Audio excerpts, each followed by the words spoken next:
미국 대선을 닷새 앞둔 오늘 북한이 동해상으로 대륙간 탄도미사일 ICBM을 발사했습니다. 도발 직후에 김정은 북한 국무위원장은 무력 강화 노선을 절대 바꾸지 않겠다고 강조하면서 이례적으로 메시지를 남기기도 했습니다. 이물출 경남대 극동문제연구소 교수와 함께 관련 내용 짚어봅니다. 어서 오세요. 네, 북한이 최근 끊임없이 도발을 해오긴 했지만 그래도 이 대륙간 탄도미사일은 지난해 12월 이후에는 올해 들어서는 처음 아니겠습니까? 그것도 이 시점, 미국 대선을 닷새 앞둔 이 시점에 발사한 이유가 뭐겠습니까? 일단 북한의 대미 메시지는 아주 명확합니다. 대선 결과가 어떻게 되든, 그러니까 누가 차기 미국 대통령이 되든 우리의 핵무력 정책에는 변화가 없다. 그러니까 예를 들면 이제 트럼프 대통령이 재선이 돼도 기본적으로 우리는 강력한 핵무력 정책을 고수해 나간다. 그 기반 위에서 뭐 협상을 하든 대화든 할 수 있다. 이런 메시지를 이 미국 대선 닷새 앞두고 다시 한번 명확하게 각인시킨 그런 이벤트였다. 이렇게 분석을 해야 될 것 같습니다. 예, 미국이 사실 그 두 후보가 북한에 대해서 그다지 관심이 있는 듯한 모습을 보이지 않았거든요. 그래서 북한이 관심을 끌려는, 그래서 협상력을 높이려는 그런 의도가 있다고 봐야 될까요? 일단 그 단계는 이미 지났고요. 예. 이미 관심은 충분히 끌어왔고 어떻게 보면 이제 트럼프 전 대통령하고는 북한의 핵 문제 관련해서 협상도 여러 차례 했지 않습니까? 예. 그러니까 서로가 상대방에 대한 의도를 충분히 파악을 하고 있는 상황이기 때문에 굳이 이런 신형 ICBM을 다시 또 개발하고 또 과시함으로 해서 새삼스럽게 관심을 끄는 게 목표가 아니라 예. 앞서 앞서 말씀드렸지만 예를 들어서 트럼프 전 대통령이 지금 재선될 가능성이 높다고 북한은 보는 것 같아요. 그래서 만약에 이 트럼프 대통령이 다시 대통령이 돼도 과거하고는 다른 북한과의 협상을 준비해야 된다. 그러니까 핵 보유국으로서 지금까지 견지해왔던 핵 무력 강화 정책은 절대 바뀌지 않는다. 이 메시지를 이번 신형 ICBM 발사를 통해서 다시 명확하게 보여준 거다. 그렇게 보는 거고요. 그래서 이제 아마 이제 트럼프 대통령도 예를 들어서 재선이 된다고 가정하면 지금보다 적극적으로 핵 문제를 해결하려고 나올 수밖에 없잖아요. 예. 이제 그 단계에서는 이런 북한의 그 핵무력 고도화가 협상력을 좀 높이는데 중요한 기반이 될 수는 있겠죠. 근데 북한 입장은 지금 다음 대통령이 누가 돼도 미국의 어떤 자신들에 대한 적대시 정책은 바뀌지 않는다. 미국의 본질은 바뀌지 않는다. 그래서 지금 우리가 할 수 있는 최선은 더 강력한 핵무력을 보여주면서 미국을 계속 압도하고 억제력을 강화하는 것이 지금 최선이다. 그래서 이제 북한은 얘기하는 게 전략적 핵 억제력이라고 얘기를 하는 겁니다. 예. 전략적 핵 억제. 그 전략적 핵 억제라는 게 미국이 어떠한 군사적으로 또 핵무력으로 자신들을 위협해도 거기에 대해서 충분히 대응할 수 있는 그런 압도적 억제력을 우리는 갖추겠다. 이런 그 메시지를 계속 발신하고 있고 그걸 이제 말이 아닌 행동으로 또 실력으로 지금 보여주고 있는 그런 상황이다. 이렇게 볼 수가 있죠. 네, 교수님 말씀은 북한이 트럼프 재선 가능성을 높게 보는 것 같다고 말씀을 하셨지만 또 일각에서는 이런 분석도 있습니다. 아무래도 그 초박빙 접전 양상이다 보니까 트럼프를 좀 이렇게 밀어주기 위해서, 좀 유리하게 하기 위해서 이렇게 영향을 미치기 위해서 ICBM을 발사한 것 아니냐 이런 분석도 있더라고요. 저는 그 분석에 동의는 하지 않는데 기본적으로 지금 아시겠지만은 미국의 유권자들의 관심이 북한의 이런 도발에 어떤 집중하고 있는 것도 아니고 사실은 이스라엘 중동 전쟁 여기에 더 관심이 더 쏠려 있죠. 예. 물론 러시아 우크라이나 전쟁 또 그 북한 군인들의 파병 이 모든 것이 복잡하게 외교 문제로서 영향을 주고 있긴 하지만 결정적인 영향을 줄 수가 없는 상황이거든요. 예. 미국 국내 이슈가 훨씬 좀 크지 않습니까? 그래서 예를 들면 이제 핵실험 같은 도발을 만약에 북한이 단행한다면 미국의 유권자들이 좀 더 관심을 가질 만한 하나의 어떤 이벤트가 될 수 있을 것 같아요. 근데 이제 ICBM은 계속 북한이 시험 발사를 해왔고 이번에 보다 강력한 위력을 갖는 ICBM을 이제 시험 발사한 건데 이게 과연 이슈화가 될 수 있을지 아마 저는 약간 좀 의문을 좀 표시하고 싶고요. 다만 이제 트럼프 대통령은 그렇게 얘기할 겁니다. 결국 저런 북한을 상대해서 이 문제를 해결할 수 있는 사람은 나밖에 없다. 이제 그런 코멘트가 나올 가능성은 굉장히 높다고 봅니다. 예. 근데 그게 과연 미국 육군자의 표심을 얼마나 움직일지 그 부분에서는 조금 좀 회의적으로 본다 이 말씀을 드리는 겁니다. 지금 안 그래도 러시아의 북한군이 파병돼서 국제사회 시선이 쏠려 있고요. 유엔에서도 지금 이 문제 가지고서 계속해서 갑론을박을 하고 있는데 그리고 또 지금 한국 국방장관이 미국에 가 있고요. 공동안보협의회 성명이 발표됐는데 유엔 제재라든지 이런 것들에 이제 전혀 개의치 않는 모습인가요?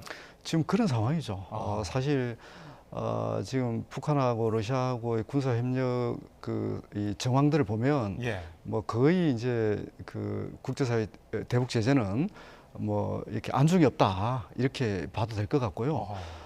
사실 이제 오늘 북한이 발사한 이 신형 ICBM은 잘 준비된 계획된 도발이라고 봅니다. 예. 이미 지난 9월달에 신형 그 이동식 발사 차량을 그때 이미 선보였거든요. 테리라고. 그래서 많은 군사 전문가들은 이미 그때 얘기했어요. 왜냐하면 이전에 볼 수 없었던 신형 그 발사 차량인데 이게 이제 이른바 바퀴가 12개 축이 있는 거예요. 예. 그러니까 좌우 바퀴를 이제 그 합치면 12개씩 합치면 24개 바퀴잖아요. 이걸 보고 그러면 이제 결국은 이런 그 신형 발사 차량이면 여기에 장착할 미사일도 달라질 수밖에 없잖아요. 예. 그러니까 이제 신형 그 ICBM이 이제 등장하겠구나 이렇게 예상했던 건데 굉장히 빠르게 시험 발사가 이제 단행이 된 거죠. 그 텔의 바퀴 수가 늘어났다는 게 정확히 어떤 의미가 있습니까? 사거리나 뭐 탄두 중량이요?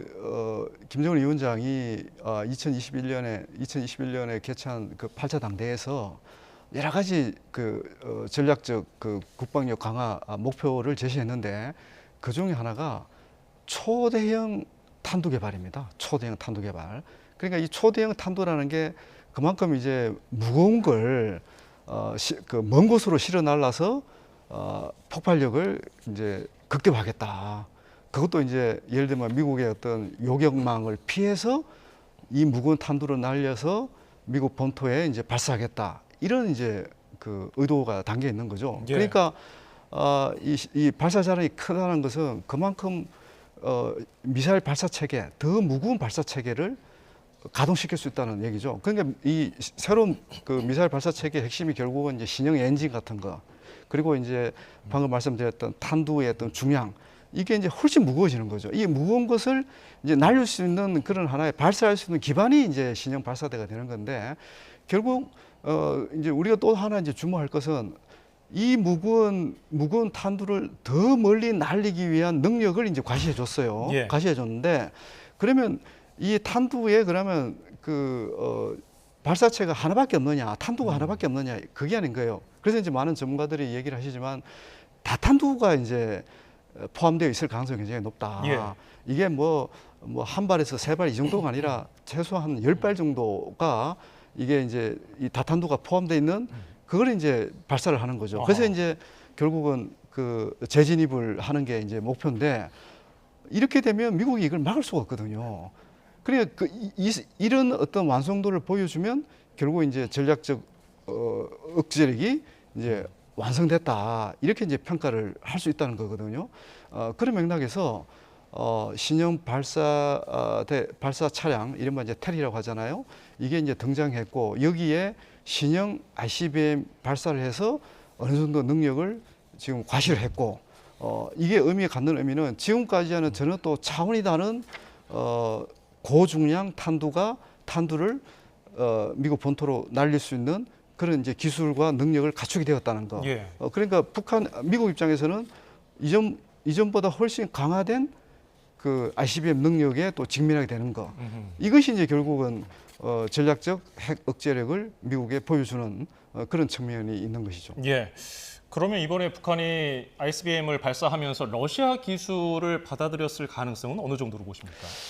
저는 상당히 있다고 봅니다. 물론 이전에도 북한의 그 미사일 개량 수준이 굉장히 빨랐거든요. 예. 굉장히 짧은 시간 안에 계속 그 신형 미사일 또 개량 미사일들을 계속 보여줬는데 사실 이 오늘 발사한 이 신형 그 ICBM 그 기술 같은 경우도 물론 이제 내일 아침에 더 상세한 내용이 나올 거라고 저는 예상을 하는데 이것도 굉장히 첨단 기술이거든요. 일반 국가들은 감히 이 개발하고 또 이렇게 시험 발사할 수 없는 그런 기술들이 지금 이 압축된 그런 이 신형 미사일이기 때문에 이런 미사일 기술들을 이제 김정은 위원장은 이미 지난해 9월 달에 그 러시아 보스토론치니 그 우주 기지를 발사했을 때 이런 기술에 이미 관심을 보인 바가 있고 그것과 관련해서 이제 이런 기술을 이전받기 위해서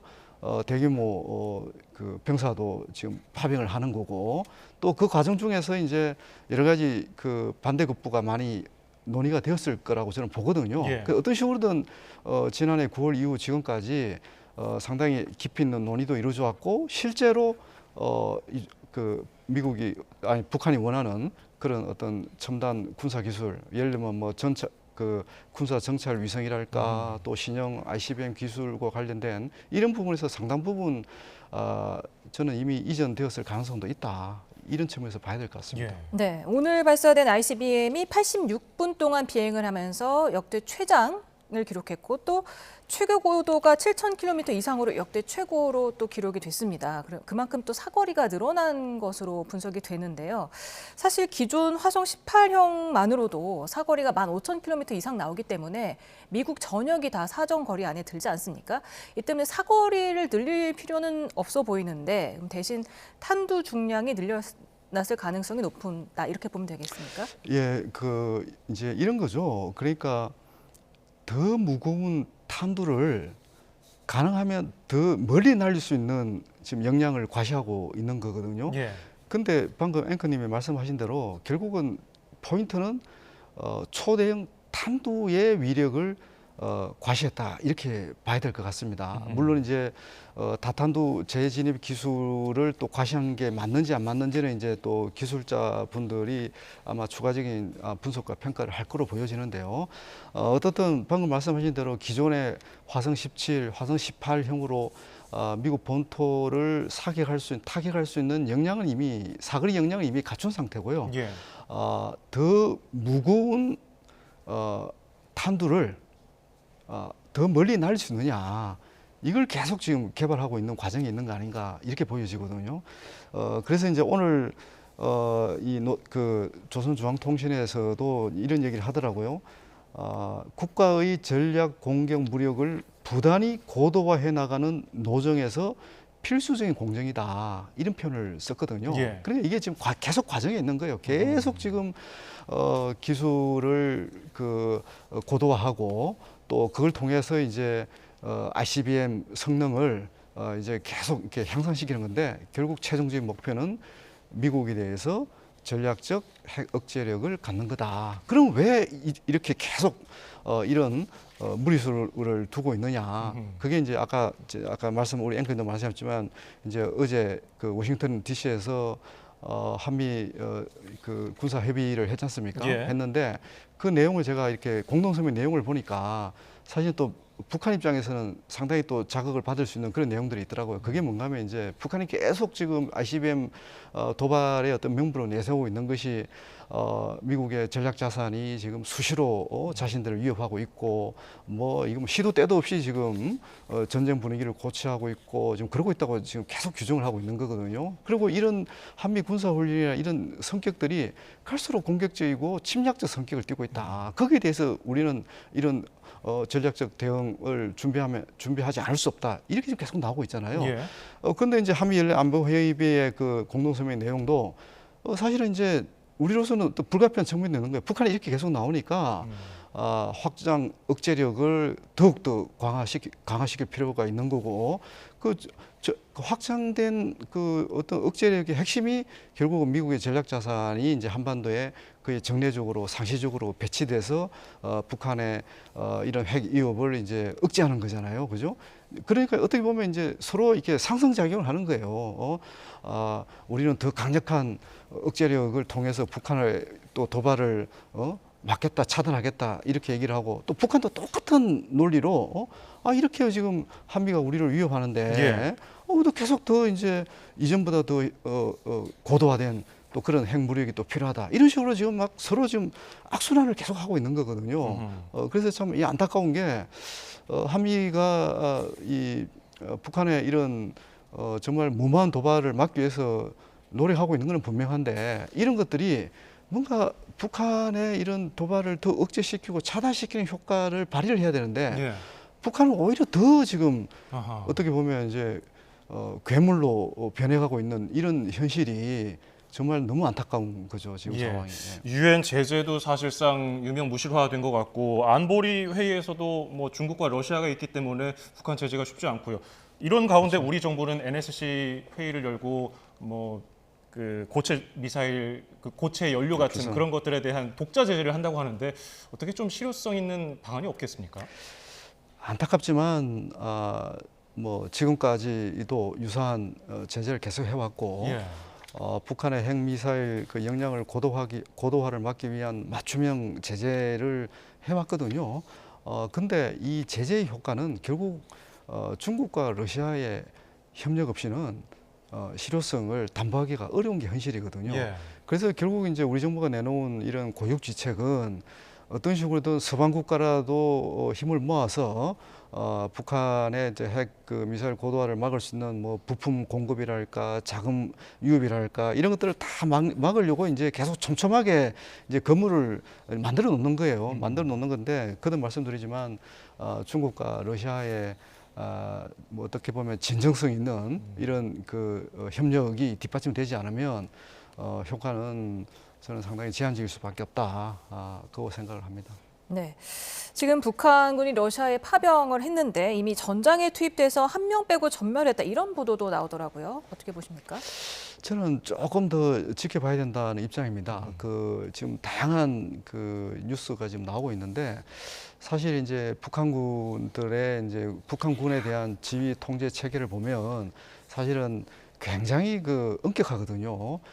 그래서 이제 개별 군대가 미리 전장에 투입이 돼서 전투를 해서 사망자가 벌써 발생할 가능성 그것은 조금 지금까지 유지해왔던 북한군에 대한 지휘 통제 체계를 고려하면 사실은 조금 있을 수 없는 일이라고 보거든요. 그리고 지금 선발대가 파견된 그런 정황들이 지금 포착이 되고 있는데 이 선발대도 어떻게 보면 이제 군 지휘관급, 그죠?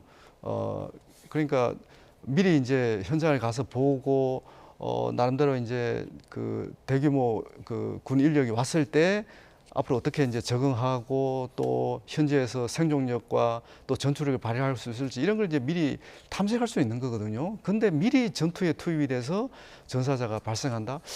이 부분은 조금 더 지켜봐야 될 것 같고요.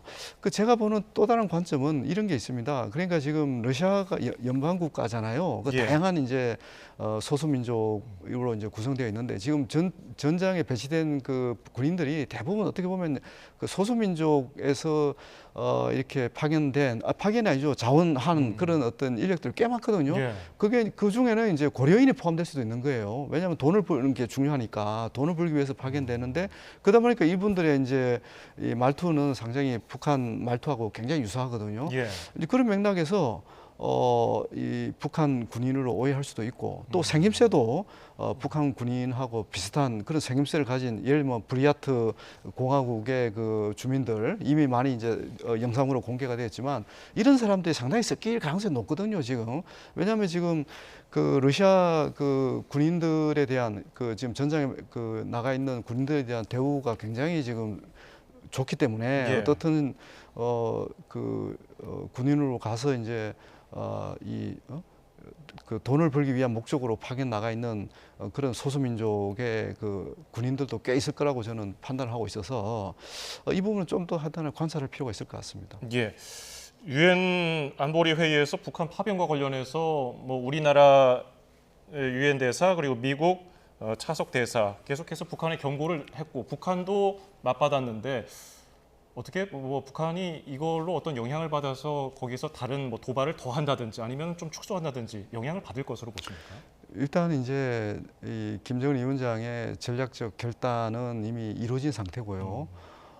지금 어떻게 보면 이제 국제 무대에서 여론전을 펼치고 있는데 이런 여론전이 이 김정은 위원장의 이런 결정에 영향을 줄 가능성은 저는 거의 없다고 보여지고요. 예. 지금 지난해 6월 달에 이제 북러 간에 포괄적 전략적 동반자 조약이 체결이 되었고 또 러시아 쪽에서는 이제 비준까지 된 상황이고 지금 북한 김정은 정권 입장에서는 이 조약 이행과 관련된 의지와 어떤 실천들을 이제 계속 보여줌으로 인해서 더 많은 반대급부를 지금 받아내는 게 지금 관건이라고 봐야 되거든요. 예. 그래서 비록 국제 무대에서 북한을 비난하는 목소리가 굉장히 높고 우리도 지금 당연히 여야 막론하고 많은 그런 규탄을 하고 있지만 결국은 김정은 위원장의 전략적 결단에 따라서 최대한 이 성과를 보여주고 그죠? 그 전장에서의 성과를 보여주고 또 최대한 많은 반대급부를 받아내는 것이 굉장히 중요한 상황이다. 그 지금 올해가 지금 지금 한 2개월밖에 이제 안 남았지 않습니까? 예. 그 지금 내년이 또 김정은 정권한테 굉장히 중요한 한 해입니다. 그러니까 노동당 창건 또 80주년이 되는 해입니다. 그 두 분도 잘 아시겠지만 이 정주년이잖아요. 꺾어지는 해고 예. 더 성대하게 또 이 노동당 창건 80주년을 기념해야 되고 또 거기에 따른 이제 성과 대내외적 성과를 지금 극대화해야 되는 그런 시점이거든요. 그러니까 그게 이제 정치적, 군사적, 경제적 모든 측면에서의 성과를 지금 최대화하는 게 굉장히 중요한 과제라고 봅니다. 예. 근데 그런 여러 가지 좀 제가 볼 때는 이제 단기적 과제 또 중장기적 그런 목표까지 두루두루 살피면서 지금 전략적 접근을 지금 하고 있다 이렇게 봐야 될 겁니다. 네, 10달 만에 대륙간 탄도미사일을 발사한 북한의 도발 그리고 정세에 대해서 알아봤습니다. 오늘 말씀 감사합니다. 예, 감사합니다.